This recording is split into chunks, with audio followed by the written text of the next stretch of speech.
Assalamualaikum warahmatullahi wabarakatuh. Sehat selalu, lancar rezeki, panjang umur untuk kalian yang menyempatkan menonton video-video di channel ini. Kembali lagi dengan Kak Dita di sini di channel Dita Chan, Dita hanya 3. Langsung aja ke pembahasan ya. Kali ini aku mau bahas tentang seorang guru yang kehilangan bola matanya menjadi cacat permanen karena diketapel oleh orang tua siswa. Jadi kronologinya tuh begini. Saat mengajar, guru tersebut mendapati ada muridnya yang merokok di dalam kelas. Lalu guru tersebut menegur siswa, "Hei nak, berhenti merokok. Jangan merokok di dalam kelas saat pelajaran. Di dalam kelas itu waktunya belajar." Dengarkan penjelasan Pak Guru. Ya mungkin kurang lebih seperti itu.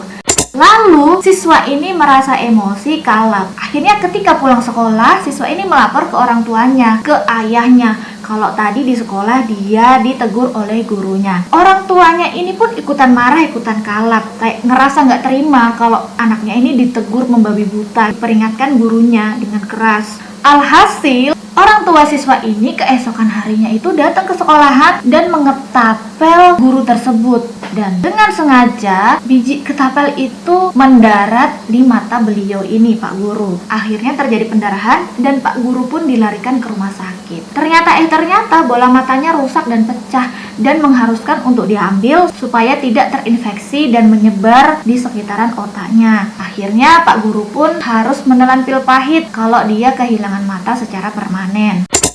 Mata kanan Pak Guru bernama Zahraman, berusia 58 tahun, guru SMA Negeri 7 Rejalebong Bengkulu, buta permanen usai diketapel oleh Arpan Jaya yang tak lain merupakan orang tua salah satu muridnya. Nasib malang Pak Guru ini mengundang simpati banyak orang. Arpan Jaya ini pun diburu dan kini menjadi tersangka. Kejadian ini tuh mengundang reaksi banyak orang. Akhirnya viral di TikTok, di sosial media manapun. Dan netizen pun nggak terima nih kejadian seperti ini dan menginginkan pengetapel guru tersebut segera ditangkap. Arpan Jaya panik dong. Dia tahu dijadikan buronan. Akhirnya dia pergilah dari tempatnya di situ. Kalau nggak kan dia habis tuh dihajar massa. Jadi Arpan Jaya ini sempat menjadi buron nih selama 4 hari setelah menyerang Pak Guru Zaharman. Namun pada hari Sabtu tanggal 5 bulan Agustus 2023, Arpan Jaya ini didampingi istrinya dan keluarganya akhirnya malah bersedia dengan sukarela menyerahkan diri ke Polres Rejang Lembong Bengkulu. Nah, kemudian pihak Polres ini langsung melakukan pemeriksaan nih. Diperiksa, ditanya-tanya, diinterogasi. Akhirnya ditetapkanlah Arpan Jaya ini sebagai tersangka. Arpan Jaya ini lalu kemudian dijerat dengan pasal berlapis tentang penganiayaan berat yang dilakukan dengan terencana terlebih dahulu terhadap seorang pegawai negeri sipil yang menjalankan pekerjaannya. Pekerjaannya sah dong, dan dia pun menjalankan sesuai prosedur Pak Guru ini. Karena kan kalau usia di bawah umur biasanya memang dilarang untuk merokok. Apalagi ngerokoknya di kelas saat pelajaran.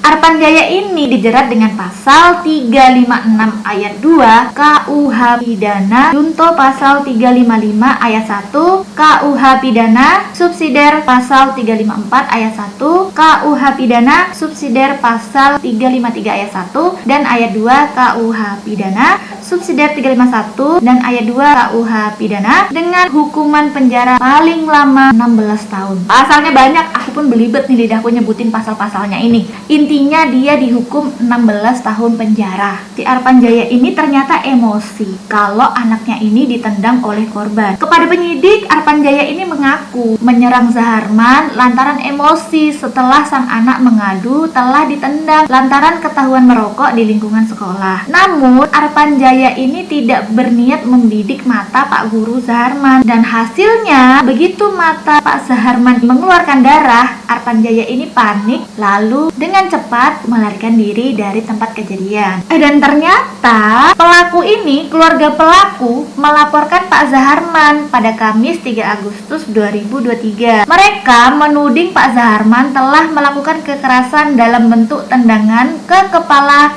kepada anak mereka sebagai siswa. Namun anak sulung Pak Suharman, sang guru ini membantah kalau Pak Suharman ini menendang kepala Ilham. Pihak Pak Suharman menjelaskan kalau Pak Suharman ini menendang putra Arpanjaya, namun bukan sebagai hukuman, melainkan tindakan spontan karena melihat siswa merokok di sekolah. Jadi inti permasalahan itu sebenarnya di komunikasi. Kalian tuh kalau komunikasinya bagus, kemungkinan besar ini tidak akan terjadi karena si anak yang ketahuan merokok ini tadi terlanjur kena tendang oleh gurunya. Ya sebenarnya kan faktanya guru tersebut tuh tidak bermaksud menendang kepalanya, tapi menendang kakinya. Tapi si anak ini mungkin udah terbiasa berbohong gitu kepada orang tuanya, akhirnya melaporkan ke orang tuanya dan memprovokasi orang tuanya dan mengatakan kalau dia ini ditendang kepalanya oleh guru. Nah, akhirnya kan dari situ orang tua yang kalap dan tidak mengetahui cara berkomunikasi yang baik, akhirnya ya menyerang guru tersebut. Seandainya bisa dikomunikasikan dengan baik, orang tua wali murid dari siswa yang merokok ini tadi datang ke gurunya dengan baik-baik, mengatakan, "Pak, apakah benar anak saya Bapak tendang kepalanya? Dan kalau memang benar kesalahan anak saya apa?" Kan harusnya begitu. Tapi ini main hakim sendiri. Jadi lebih baik tuh kita menanggapi apapun masalah itu ditelusuri lagi penyebabnya, masalahnya, akar permasalahannya, kronologinya, dan dikomunikasikan dengan baik. Jangan melulu otot aja yang dimaju-majuin. Kita tuh harus berpikir juga. Moral of the story, jika kalian mendapati anak kalian seperti ini, sebaiknya kalian telusuri lagi, cari ceritanya yang benar, cari kronologi yang benar antara kedua belah pihak.